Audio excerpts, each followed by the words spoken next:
The manipulation of photographs during the Civil War, the photographers, their techniques, and how people reacted to them. A presentation by Alanna and Aimee Hansen. This is the first photograph taken by Joseph Niepce. Photography eventually rose to be the invaluable art form that it is today. It was helped along by many famous photographers. Many of these photographers included Matthew Brady, Alexander Gardner, the Weaver brothers, Timothy O'Sullivan, and others.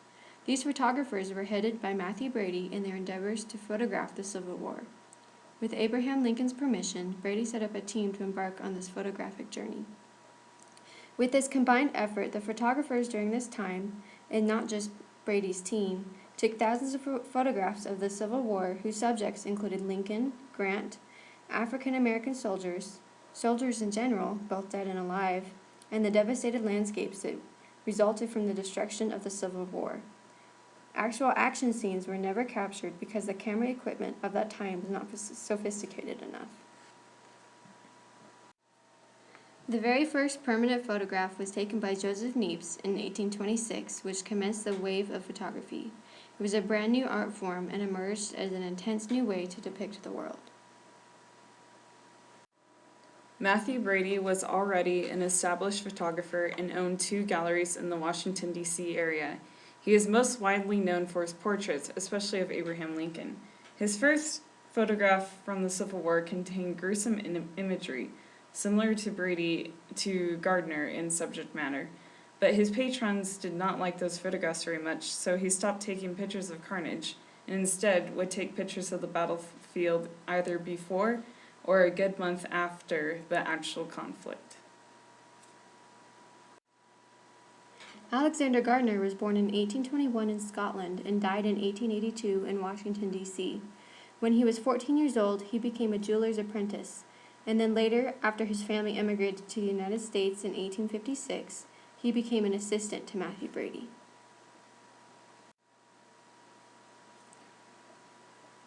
Peter and Hansen Weaver were not associated with either the Brady team or the Gardner team.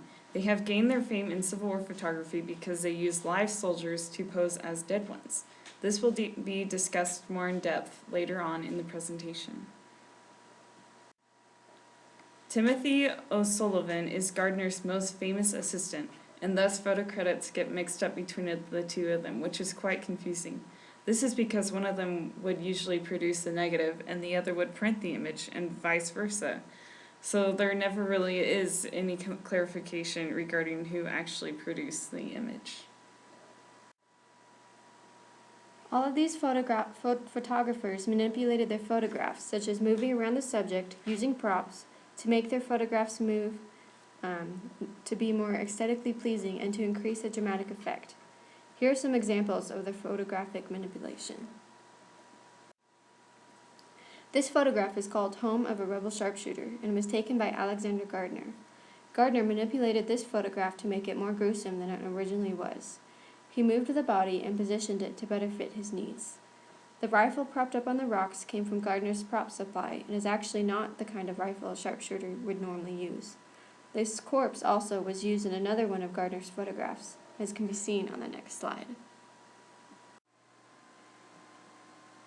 This photograph is called Dead Confederate Soldier by Alexander Gardner. This is the same corpse that was used in Home of a Rebel Sharpshooter. Gardner moved the body, placing the limbs in a very unnatural way, and added a rifle from his collection.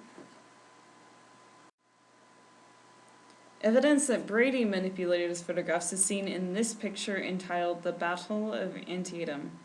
In this photograph, there is a grouping of about 7 or 8 dead bodies, a cannon and a perfect compositional placement next to them, with a white church in the background framed by a strong horizon line just to put the cherry on top of the whole thing. It is just too perfectly composed to be taken as reality. The bodies are all lying parallel to each other, one mass, in a nice organized manner, and even though the picture itself is well organized, it is still a terrifying and gruesome image to look at.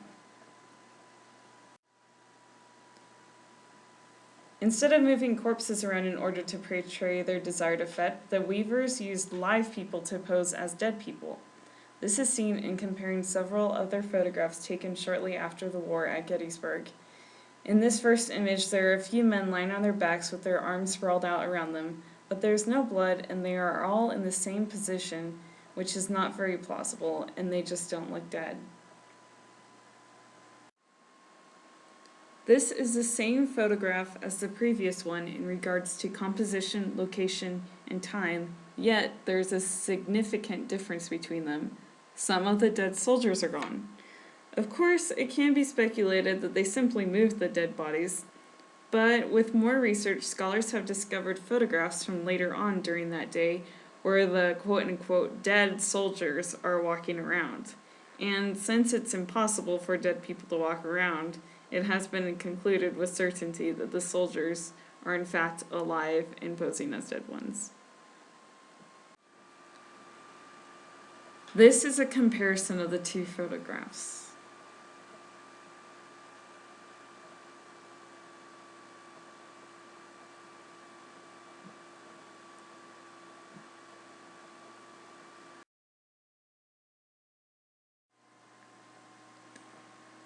Now that we've looked at different photographers who have used manipulation, the question is, how did these photographs affect the general public? We have concluded that when thinking about photographers during that day, it seems that they probably didn't even think of manipulation as dishonest, because photography was such a new medium, and no one had really ever attempted to document a war or even events through photography. Thus, there weren't really any unspoken rules about documenting photography yet. The photographers probably just thought of presenting the pictures as an aesthetic concept. They just wanted a nice picture, like painters. So if painters could take the liberty of manipulating the composition in images to make a more dramatic effect, then why can't the photographers do the same thing? Also, I would guess that contemporary audiences are more upset with the idea that these photographers were not completely honest with the pictures they took than Gardner's contemporaries, simply because photography is not a novel medium to use for documentation for this present day. So the Civil War photographers did not mean any harm. They were experimenting with what photography could do to present the facts of current events, and audiences were not aware of the manipulation. They were just aware of the gruesome images